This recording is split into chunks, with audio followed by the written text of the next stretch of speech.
Hi, everybody, and welcome to a late seating. Today, we're going to be doing a late seating review of that family feel-good movie about summertime fun, Jaws.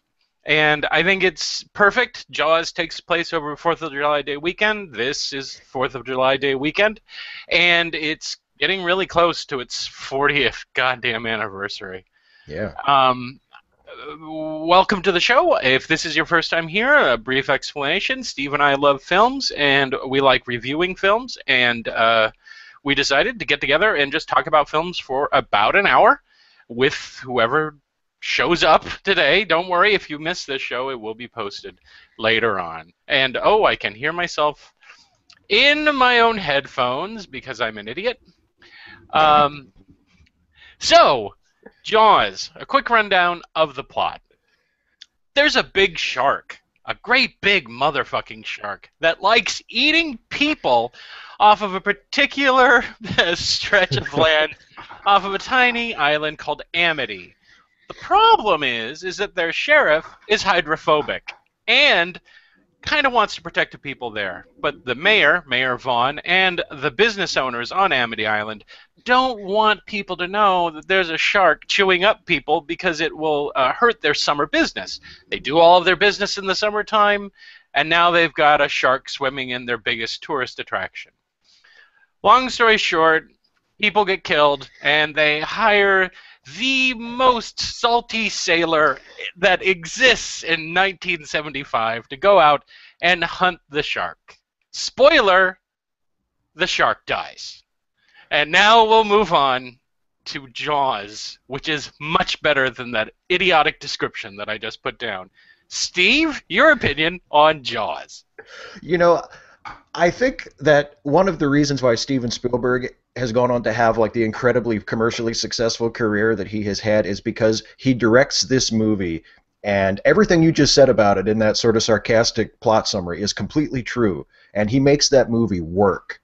Like, there's so much about Jaws that in the hands of a lesser director who didn't have the technical competence and who wasn't as good instinctively as a storyteller as Spielberg is, it would have been the biggest, schlockiest, I mean, it would have been laughable, and it just would not have worked. And it does work. It works really, really well. And it works despite the fact that it has like kind of stock characters, and it does have this absurd premise of like not just a shark, but a humongous shark that doesn't just eat one or two people, but eats like everybody it comes in contact with. And it like, does it in the meanest way possible. Yes. Slowly.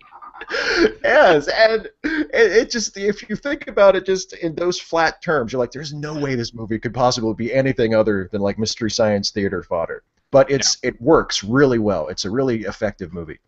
And I think most of the credit for that goes to Spielberg. I agree that a lot of that credit goes to Spielberg. I described this when we talked about this last week, that Jaws is the most fabulous controlled accident ever put to film. A lot of things went wrong with this movie. The pitch for this movie was basically there's a giant shark and it's killing people. And they're like, okay, well, where are we going to place it if we make it? Well, let's put it in the dumping ground, the place where when no one goes to go see a movie, because everyone is outside camping, hiking, taking their vacations, going swimming. We'll dump it in the graveyard of film, which was at that time summer. It was a summer release. There was no such thing as summer box office. There was no such thing as the summer season for the film industry before Jaws. Jaws kind of kicked that off. Before Jaws came out and was such a huge hit in the summertime, the movies that were coming out were crap. And the studio knew that they felt that they had a good movie on their hand when they finally saw the final edited product and they saw it in front of them. They said, you know what, this movie's pretty good.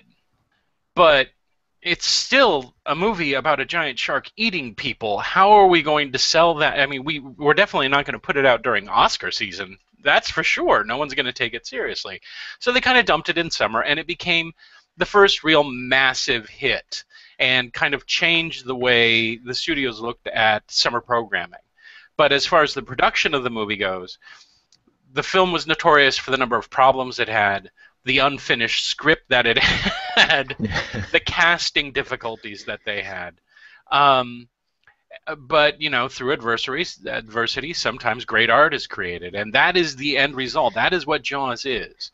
And if Spielberg hadn't persevered and stuck to his guns and been the director that he had been at that time, he was young, he was willing to take risks, he was willing to say, so our mechanical shark doesn't work. I'll figure out a way to film the attack scenes so that we don't have to see them. And the attack scenes where you don't see the shark are infinitely more terrifying and more effective than if there had been a giant rubber shark popping up every time that there was going to be a shark attack. The opening attack itself is really shocking, despite the fact that there's no blood, no gore. It is all based on the reaction of the swimmer and what's happening to her on the surface of the water. We don't see Jaws. We don't see anything else. We don't see anything else, not until the very end. At its core, Jaws is an old-fashioned monster movie. You have the shark that is the monster. If you look at a 1950s movie, you had some stock characters. You had the monster. You had the local police officer who was good and just.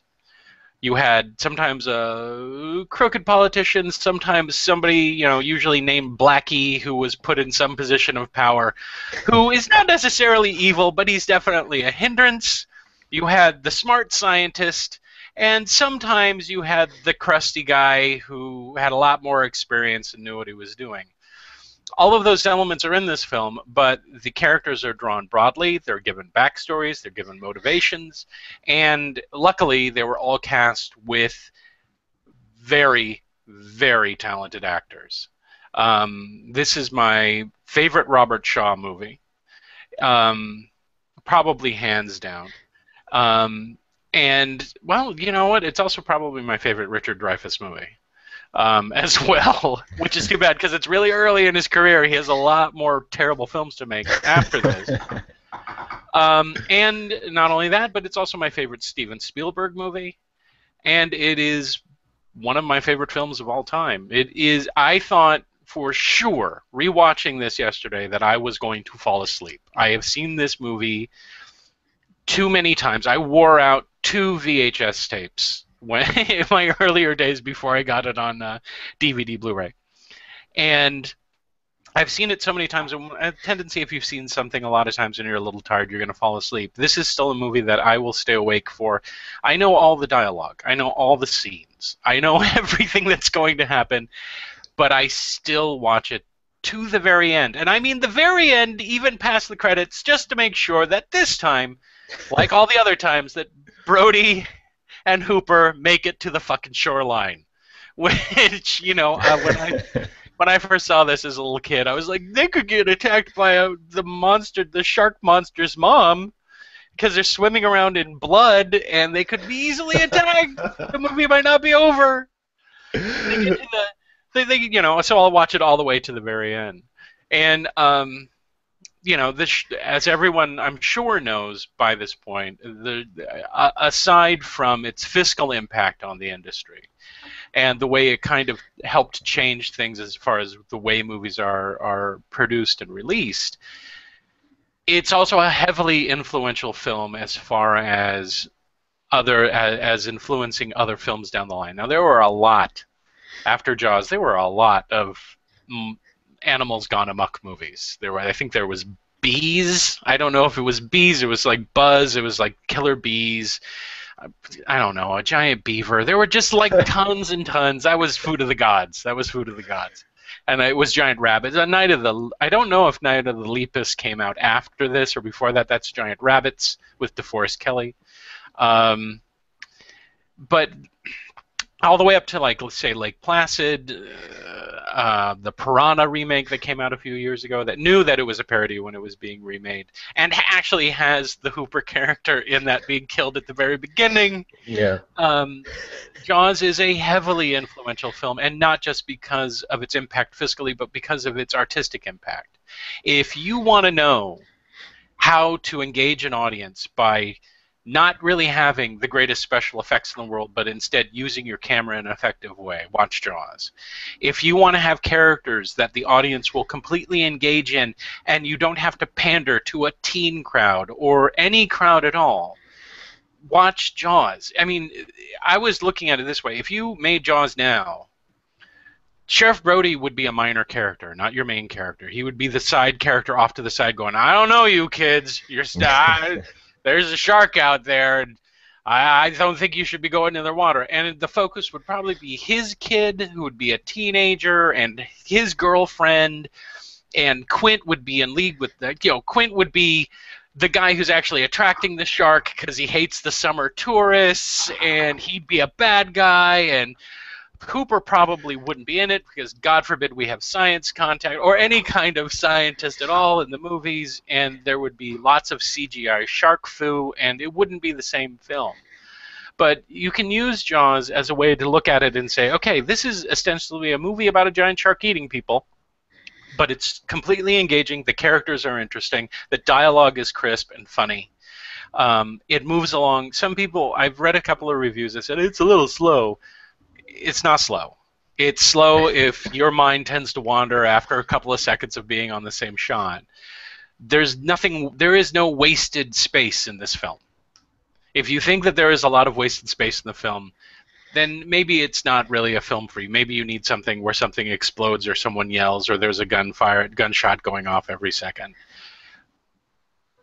I've said it before. They're really not making movies like this anymore. Movies do not take their time anymore to tell a story. Scripts hit you over the head with exposition rather than letting the audience figure it out. And I'll use this as an example. In the scene where we're introduced to Quint, it is at a city council meeting where they're all arguing and fighting about what to do about the shark. And then Quint scratches his nails down the chalkboard across a crude drawing of the shark. His dialogue is, y'all know who I am, and you know what I do for a living. The audience doesn't. And he never says it. He never says, in today they say, I'm a fisherman, I've been fishing my whole life, I've fished everything, I once caught me a whale. He would go into his whole backstory, or even worse.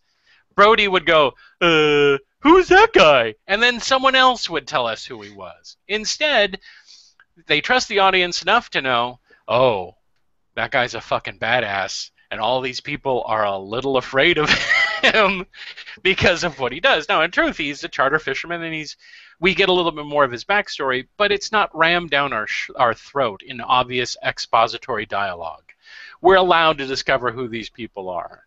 You know, the fact that Hooper is more than likely a trust fund kid because he has money, or that Brody reveals what are probably his motivations for having moved from New York and being a New York police officer to Amityville, or Amity Island, excuse me, because he goes on this thing about how the city was dirty and you could never really feel like you change anything or be or affect any change on a community, and how in a small town like Amity he could be that kind of guy. That's obviously something that he wanted.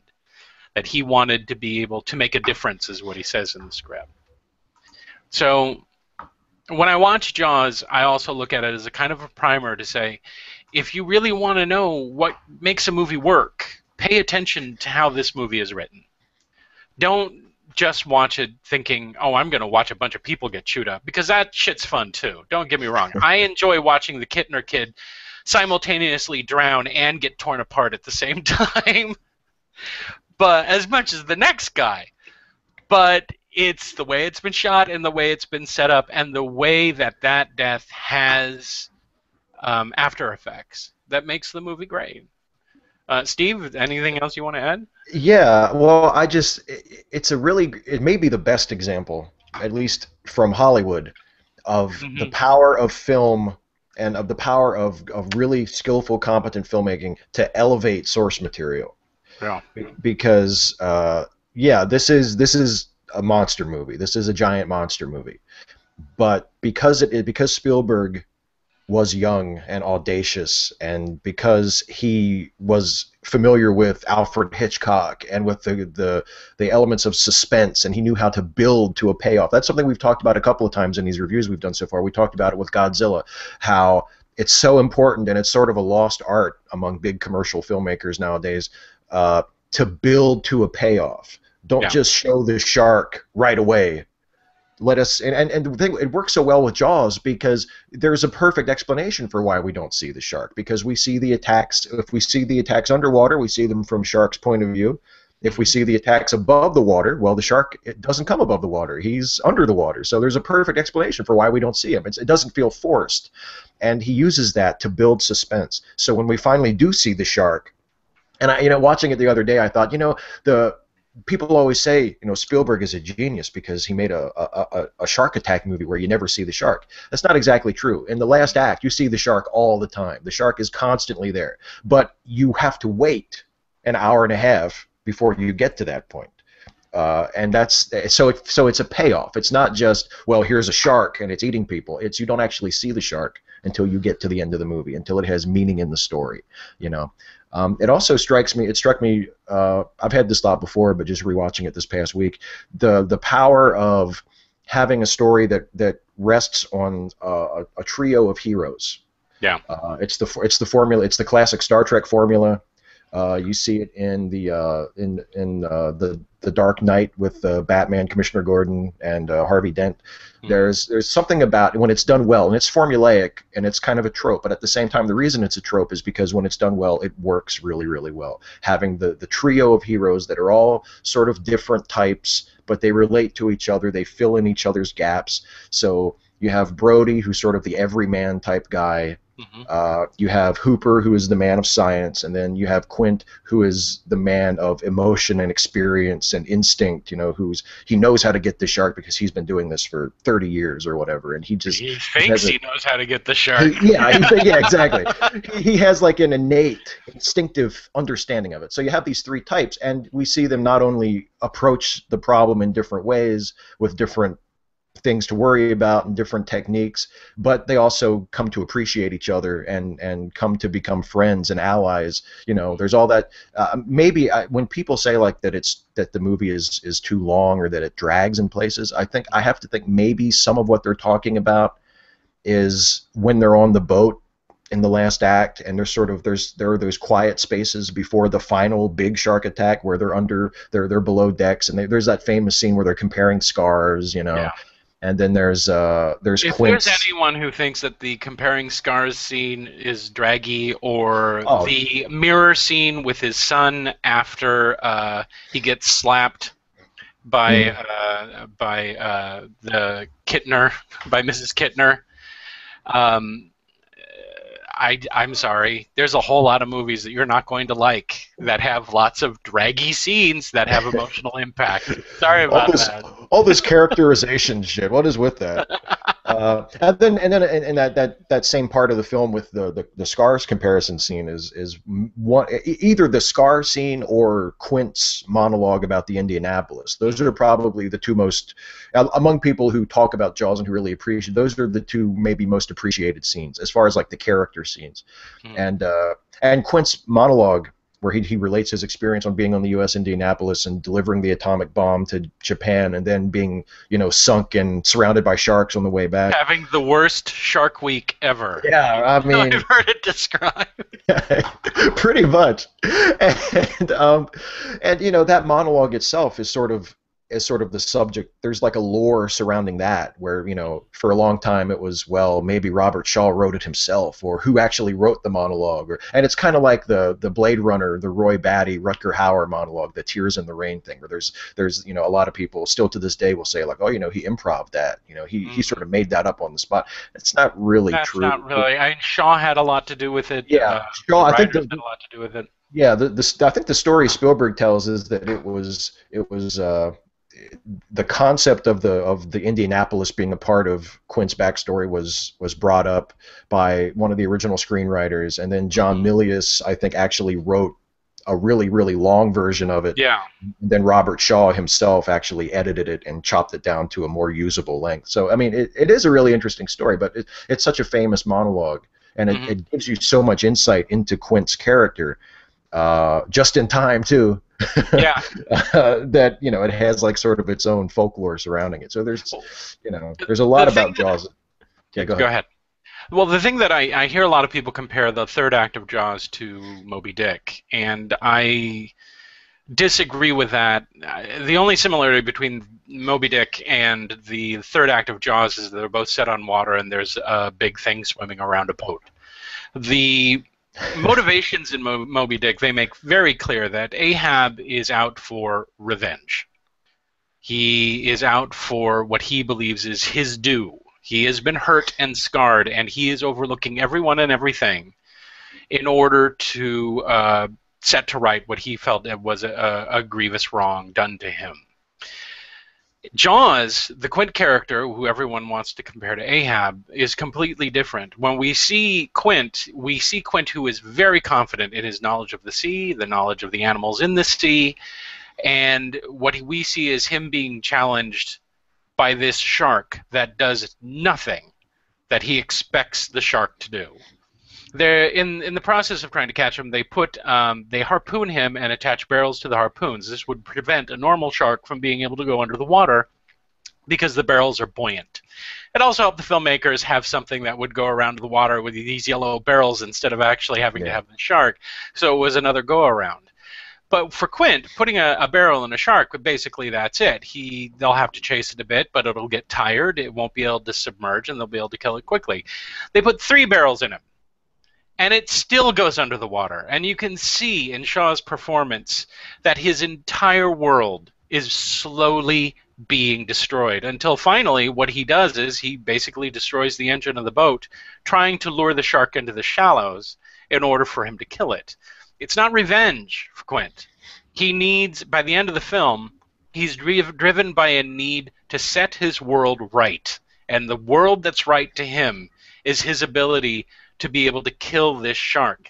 But at every corner, and the same thing happens to Hooper too, but Hooper has a different reaction. Hooper is kind of amazed. He is at heart a scientist. When we first see the shark in that third act, Hooper is delighted by the shark. He is excited by what he's seeing, the pictures he's taking. Trying to get Chief Brody to go out to the end of the boom so that he could get a picture of the shark in scale. All of that stuff.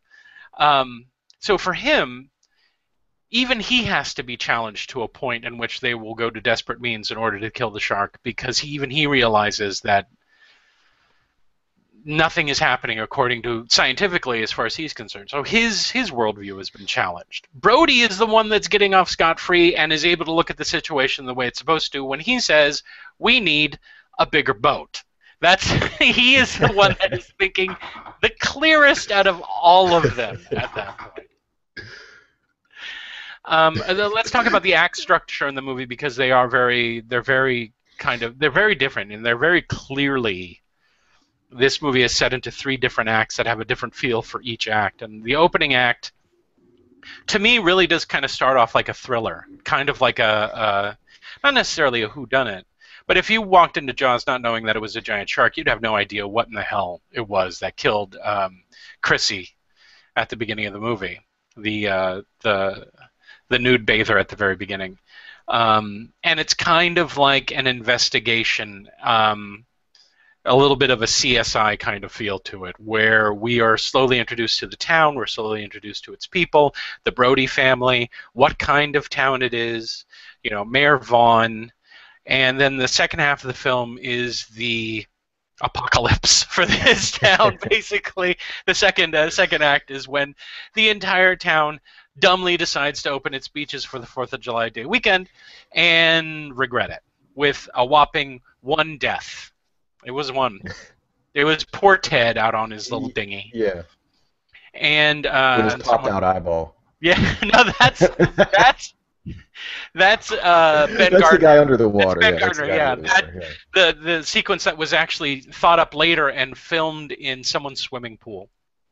And then the final act is more, it kind of becomes a little bit like an adventure story. The music changes.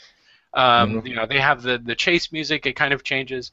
Everything goes tits up in the end, but it definitely has a more distinctive feel. I remember the first time I watched this when I was old enough to appreciate it, because the first time I saw it I was 6. When I saw it when I was old enough, I was like, oh wow, this is kind of fun. This movie isn't like I thought it was going to be. I thought it was just going to be kind of scary monster for the entire time, not these guys out on the water, jauntily hunting this shark. Do you see differences in what I saw in the act No, structure? I think you're right. I think that the particularly the change in feel and tone from the first two acts to the third act. I noticed that one most of all, uh, because it becomes just about the guys on the boat. Like you leave behind Amity, you leave behind the mayor and the beach and all that, and it just becomes like you just said. It feels more like an adventure movie of let's go find the shark. And Spielberg stays on the boat like for the rest of the movie. There aren't any little checkups like the mayor sitting nervously in his office going, "I wonder what's taking him so long." Like it's just about the three guys on the boat. And and I was thinking also, it's not. This is Jaws in its just in and of itself. Overall, it's a great demo reel for Spielberg because Yeah. all of his great techniques, even the ones that much later maybe people would start to look on as like crutches of his or stylistic things that he does that maybe he does a little too often, but it's a great showpiece for what Spielberg does best as a director, and Hmm. it's also a great showpiece for John Williams, the composer, because you get uh, for the first two-thirds of the movie, if you're familiar with John Williams from, like the Indiana Jones movies or Star Wars or Superman, it doesn't really, Jaws doesn't sound at first like a typical John Williams score because it's very minimalist, it's very quiet, and there are lots of scenes where there's no music at all, where the score doesn't enter into it. And then you get to that third act where they're out on the water, and it's totally a John Williams score. I mean, the traveling music, the big, epic, lush John Williams sweeping traveling music. Like I think of like the helicopter approach in Jurassic Park. Yeah. It's that same sort of feel, like this sort of lush, epic Without the music. bombast. Without, yeah, not as bombastic, but still, so you can look at it that way too. That it's sort of a nice summary of John Williams as a composer. Hmm. Um, but yeah, and I think that change in focus from one act to another is one of the things that keeps the movie fresh and makes it so that it doesn't feel like it's too long, Hmm. because it is a 2 hour and I think 2 hours and 5 minutes. Yeah. It's over 2 hours long, which to some people might seem like a long movie. Although I don't know if people would think that today, when like 2.5 hours has become like the standard running time of blockbuster movies. It's like you can't possibly do a movie that's 90 minutes long. What are you, crazy? But Jaws doesn't feel like it's too long. It feels No. just right, and that's because one of the reasons I think is because you do have it's broken down into a fairly cleanly cleaved act structure. So when you get to the third act, it almost feels like, okay, you've gotten to know the characters. You've been with Brody from the beginning. You've been with Quint and Hooper for about 30, 40 minutes at this point. You've gotten to know them, and they've come together as a group, and now they're sort of setting off on an adventure. Hmm. So it doesn't feel like, oh Christ, is this movie ever going to get over? Like it feels like it's not running out of steam, like it's gaining steam as it goes Right. into that climax. Watching this movie, it made me wish that Spielberg would do another scary movie. He's really, really, really good at it. Because when I was rewatching this movie, I said he really hasn't made a movie like Jaws. A lot of people want to say Jurassic Park, and I don't really view Jurassic Park as being necessarily a scary movie, although there are elements in it that are kind of tension filmed, certainly. Um, I'm thinking more along the lines of until the very end, Close Encounters of the Third Kind is a terrifying movie. Especially the scene where the little kid gets taken. That entire sequence is frightening. And most of the film is kind of. I remember when I showed it to my kids for the first time, they were scared shitless. And despite the fact that it says Toby Hooper as a director on Poltergeist, boy, you really couldn't tell that that was Toby Hooper directing it and not Steven Spielberg directing Yeah. that freaking movie. He's really good at building tension. He's very good at those kinds of scenes. He's really good at getting people frightened. And he hasn't really made a movie that has been that kind of intense and scary in a while. I kind of liken Jaws into the series of films that he was making where they kind of took place in modern times, largely in suburbia. Um, Jaws, small town, not big city, regular middle class people. Close Encounters, small town, suburbia, middle class to lower class people. Poltergeist, the same thing. E.T., the Yeah. same thing. And he's kind of gotten away from that. He's doing, he's doing more period pieces. He's doing more other things. One of the nice things about those set of films was that they were set now, and they were entertaining films that we could recognize and believe in at the time. And he hasn't really made, I don't think, whether it's an action film or a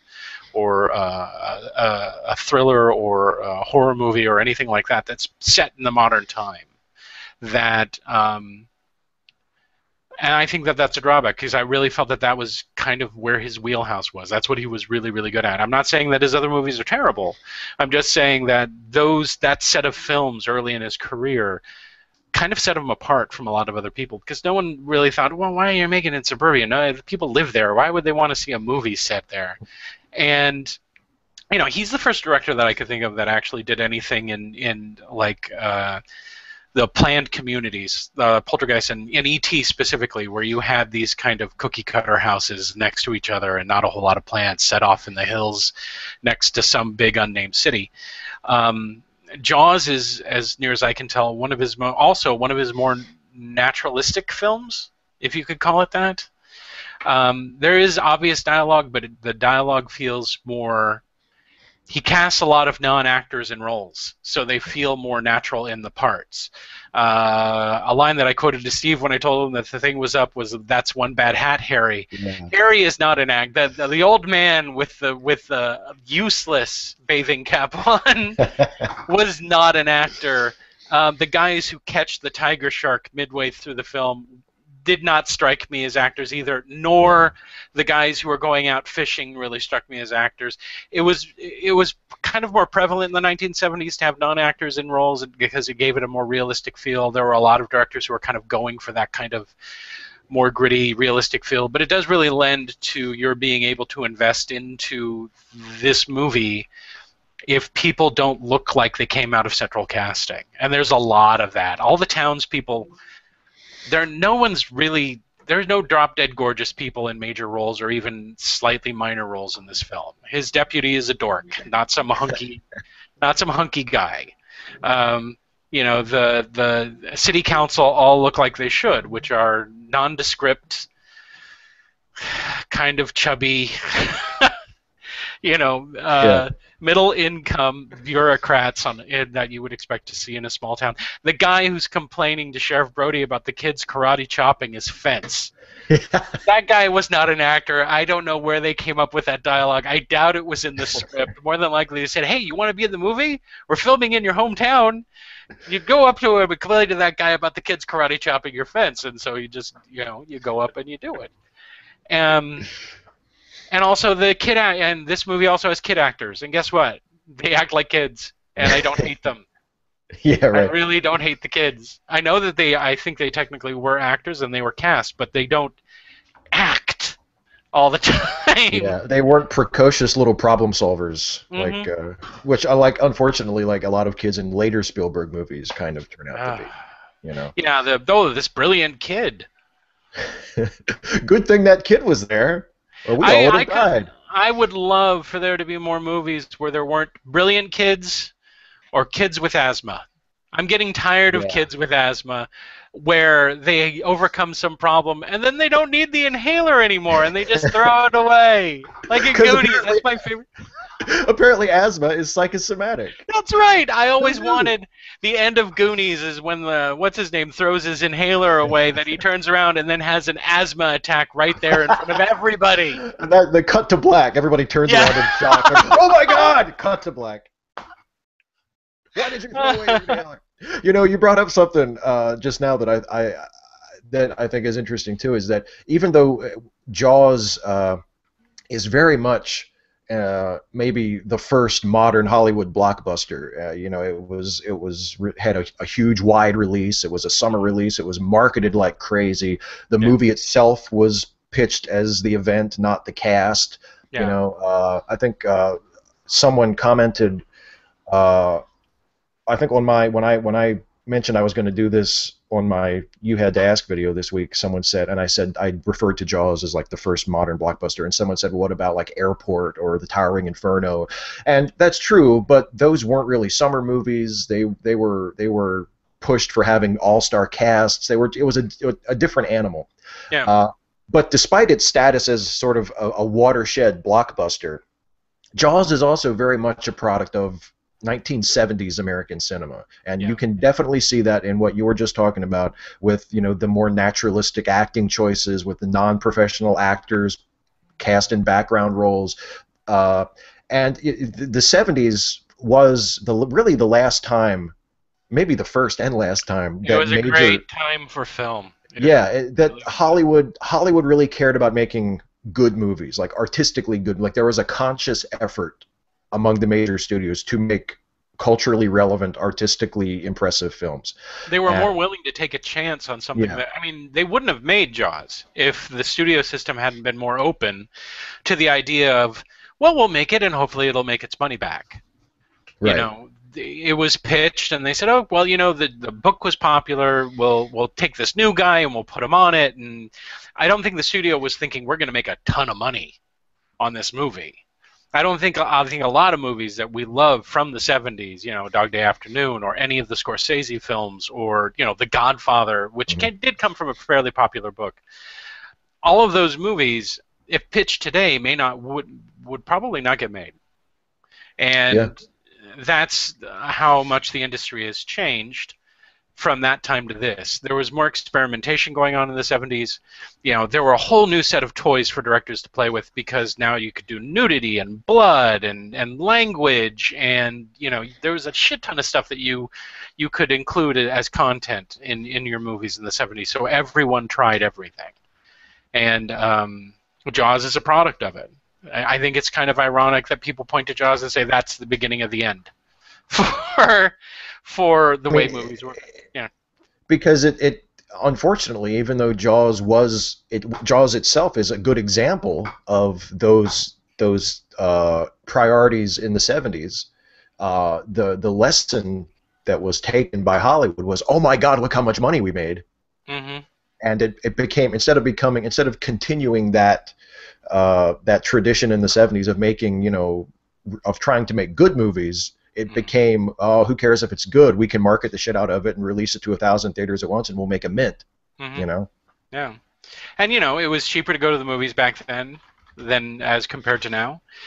They could do something for wide release and only have it be out for 2 weeks and hope then they'll make their money. There was no after video market. There was no cable. Once it was out in movies, it showed up on the ABC movie of the week. Like within the next year or 2 years, depending on how well the run would go. Um, So Jaws kind of did make that change. I always look at Jaws as kind of the beginning of it, and Heaven's Gate is kind of the end of that old studio system. And for those Mm. people who don't know, Heaven's Gate was probably the last time a studio sunk a lot of money into something that they wanted and trusted a director to produce something that would at least make its money back, and it failed. It nearly destroyed UA, United Artists, and it just turned out to be this gigantic money boondoggle. And there were a couple of projects like that. Apocalypse Now might have wound up that way too, because here was a guy off in the middle of nowhere making a movie. People couldn't contact him. Every time they contacted Francis Ford Coppola, he sounded more and more crazy. They had no idea if they were ever going to see this film, and so that whole era of kind of experimentation and trusting the director to come through on projects and giving money, funneling money to talent, um, Heaven's Gate kind of became kind of not just a punchline in the movie industry. It kind of became like a warning that said, "Look, if you really want to almost close your studio, look what happened with United Artists and Heaven's Gate." And the thing is that there were still great movies coming out after Jaws came out. There was still drama season and Oscar season and all that other stuff, but a new thing had been added, and its influence would slowly, gradually become bigger and bigger and bigger throughout um, the film industry every year. Jaws opened the door. Star Wars kicked it the fuck down and said, "Guess what? Summer is bankable." And after Star Wars, Superman came out, Hmm. Alien came out, um, and they really started looking at summer as being, we need something that will get people to get to the theaters. It's going to be bigger than we normally invest in, and we're really going. And some of them said, we're really going to handle this product every detail of the way because we don't want to risk that much of an investment to have it fail. They still had lots of failures.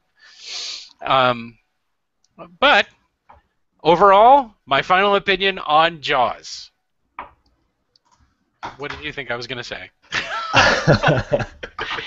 I always heard that you hated this movie. Yeah, I know. Oh, I should have come out of the gate. Fuck this movie. Fuck Jaws films. I hate this stupid movie. You don't even see the shark. Rats. I'm more scared of rats. The movie, as far as I'm concerned, is a masterpiece. It is, if you love movies, it's required watching. And I know a lot of people go, well, I don't like scary movies, or I don't like sharks. Believe me, there is more there than just scary and sharks to this movie that will keep you engaged. If you like drama and you like characters, you will love Jaws. And the other thing is I almost made this my favorite film of all time, and I'm going to have to do some more self-examination before I could make such a bold statement at this time. But if it's not number one, it's definitely in my top three. I urge you, if you've not seen it, please go see it. If you have seen it, watch it again. It's 4th of July Day weekend. We'll go watch a bunch of people have a really bad 4th of July Day weekend. And I heartily recommend Jaws. Steve? Oh, I heartily recommend it too. I mean, it succeeds on its own as a movie perfectly well. It's just an incredibly well executed thriller, and there's such a pleasure, like you were saying earlier about how you wish Spielberg would make another movie like this. I mean, there's something so satisfying about seeing a movie that is just well executed. That just you can see what it sets out to do, and it does it. Like, it hits all of its beats just right, and that's Jaws. It's the perfect movie of its type. You know, it's a wonderful, incredibly exciting movie. It has great humor that doesn't push too hard, that doesn't go over the top. That they're comes not from the jokes. They're just they're character derived funny moments. Yeah, like Quint crushing the beer can and Hooper crushing the cup. I mean, just really that was an improvised scene. Yeah, and that was improvised, and it's so perfect and it's so funny because it's not just the juxtaposition, the tough guy and the not so tough guy. It's like the characters interacting with each other and having a moment and goofing with each other, and it's just so wonderful. And the other thing about it is if by some freak chance anyone watching this has not seen the movie, when you see the movie, you will be amazed how many jokes you will suddenly get. Like, how many jokes on The Simpsons you will suddenly get, because it's one of those cultural touchstones. Like, if you watch episodes of The Simpsons, like especially back from the 90s, or you watch like Mystery Science Theater, Jaws is referenced in ways obvious and subtle constantly. I mean, you will understand why, if you ever watched Saturday Night Live, like during the 90s, and you saw Daryl Hammond do his Richard Dreyfuss impersonation. He's doing Richard Dreyfuss from Jaws. That's exactly what he's doing. You will understand so many cultural references and so many jokes in movies and comedies that you wouldn't possibly get if you hadn't seen Jaws. So yeah, highly, highly, highly recommended for me. Okay, well, enough gushing from us. I decided that it would probably be a good idea to cut the treacle a little bit and include two bad opinions about Jaws. They were very difficult to find. I had to ignore the obvious trolls on Rotten Tomatoes and found two audience reviewers that disliked the movie, which I will now read to you in the new segment on late seating called Counterpoint. The first review comes from Victor B., and his review is this: a classic that isn't worth your time. The special effects may have been groundbreaking at the time, but it's not 1975, and the concept is ridiculous. The only thing that causes me any fear is the fact that the focus of the story is a great white. Otherwise, this one is a joke and should be remembered for the needlessly hateful attitude towards a necessary part of our ecosystem. Even if I did not have green leanings, I could help but see this as a moronic piece put up on a pedestal for no reason with nothing truly magnificent about it. Fuck you, Victor B. Fuck you and your tree-hugging ass. I could not disagree with your review more, and I hate to say this, but that part where you put in about even if you didn't have green leanings, it's very evident that you do have green leanings, and you don't like this film because of how it portrays sharks. I would like to reiterate that Jaws is a work of fiction, and artists and story writers and filmmakers should not have to worry about how the general public is going to react about a story about a giant shark that eats people. Now, what he's talking about, of course, is that after Jaws came out and was astoundingly possible, sharks in general kind of demonized and people went out and fished them. I read a couple of other reviews that said that the great white shark was nearly hunted to extinction. That is not fucking true. And yes, but it also pushed a lot of people into the research of sharks. I know it did me. I was obsessed with great white sharks from the moment I saw Jaws up until now. We probably wouldn't have a Shark Week, nor people actually interested in the actual behavior of sharks, if there hadn't been a gigantic movie called Jaws that piqued people's interest. Do you have a reaction to Victor B's? I think "fuck you" covers it pretty good. Well, he seems like one of those guys like that we've talked about a couple of times already. Where like,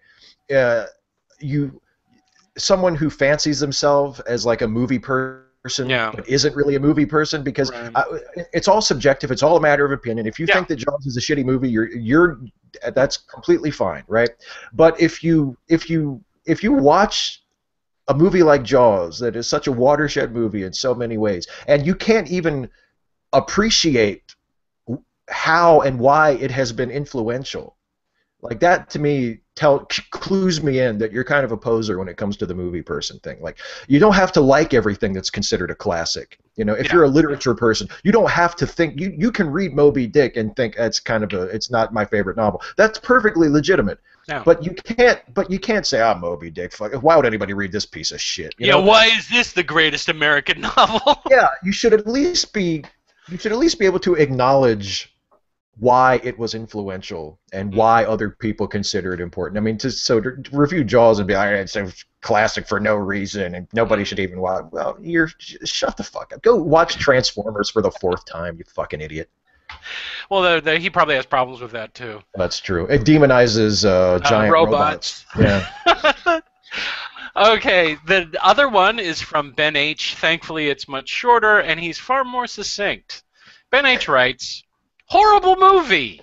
Some good acting, but not the least bit scary. The mechanical shark looked fake, and it commits the worst sin in a horror movie. It's boring. One of the most overrated movies of modern cinema." Ben, I want to know what your favorite movie is. I really don't want to jump to the conclusions that you're 12, or maybe you could be an adult with an incredibly short attention span, or maybe you like the Saw movies. I don't know what your preferences are, but nothing you said here would convince any intelligent person to stay away from this film, especially after they had to sift through 700 5-star reviews for Jaws. I don't know if you want attention, Ben. I'm not sure I should take this point by point. I'm glad that you appreciated some of the good acting. I'm sorry that you weren't scary. And it does not commit the worst sin in movie history, which is being boring. I will agree, being boring is a movie sin. I will agree with you there. Overrated? I'm kind of wondering what you think of the people who love films, considering the balance in regards to how well this movie is received and perceived as far as its placement in movie history.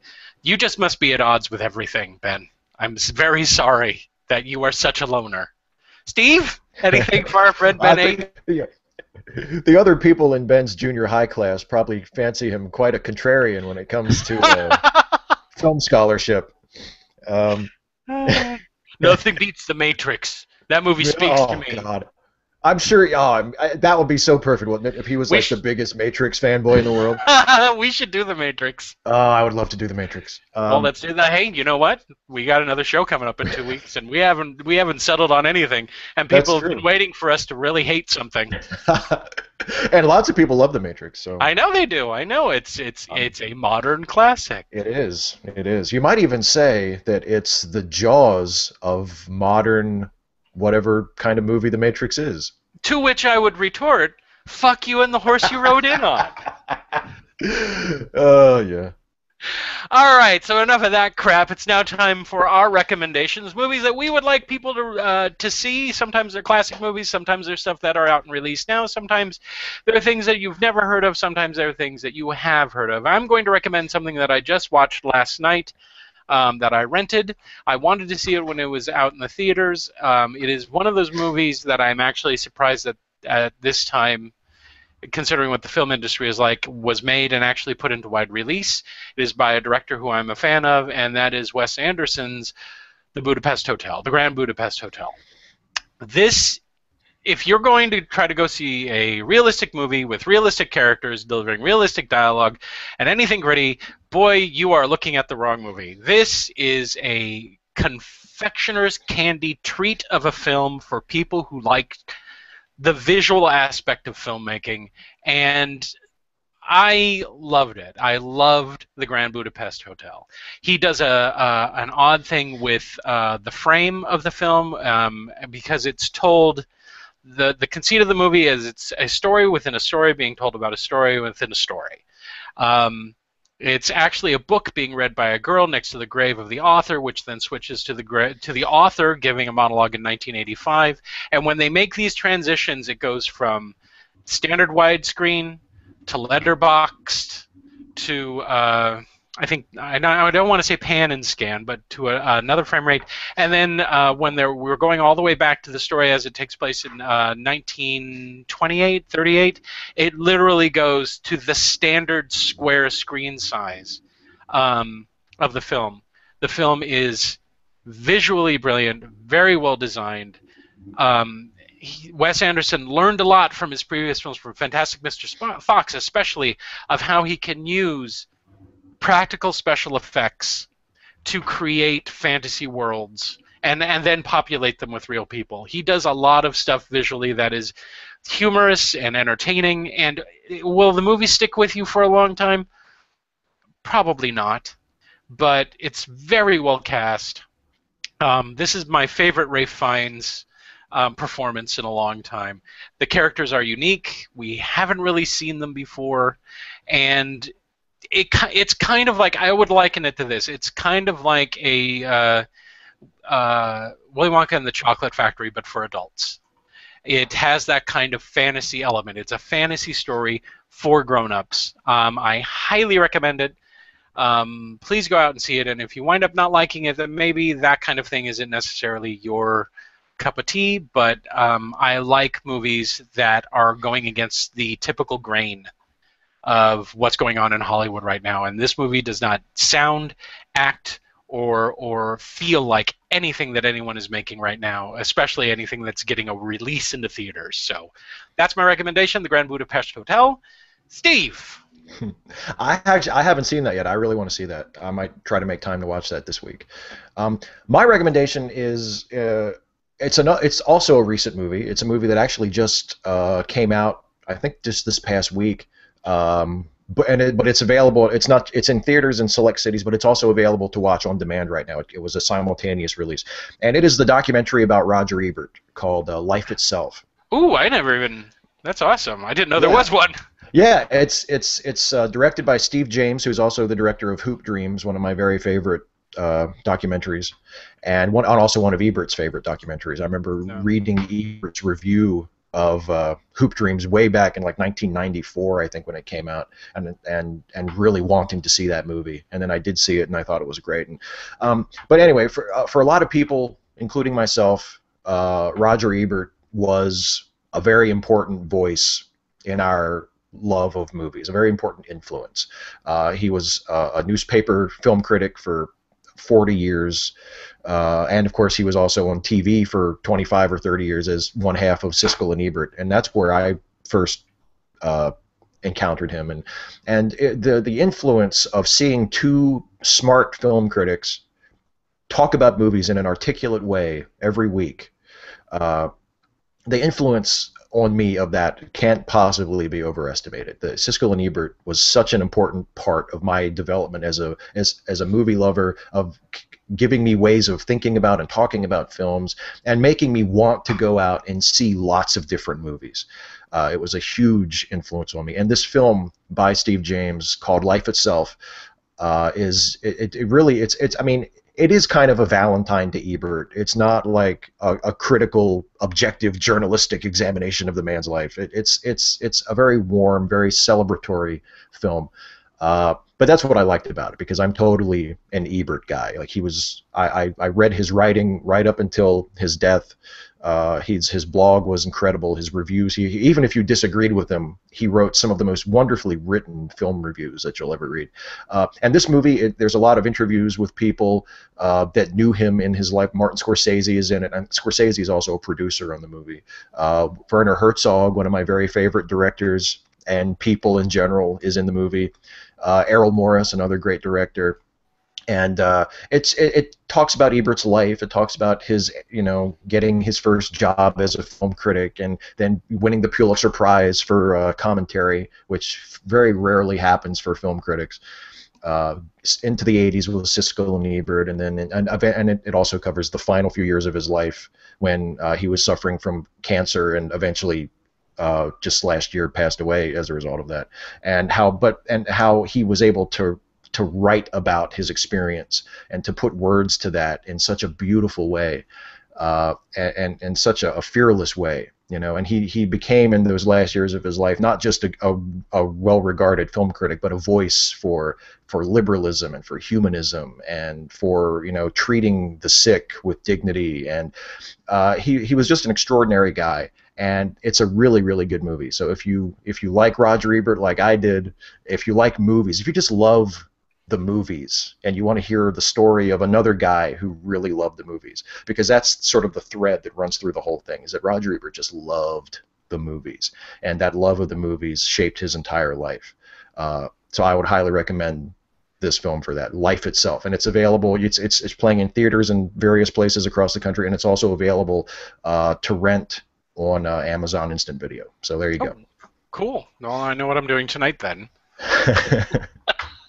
Yeah, it's very interesting because that the Gene Siskel and Robert Ebert's show didn't just influence criticism; it really influenced the way people were able to talk about films.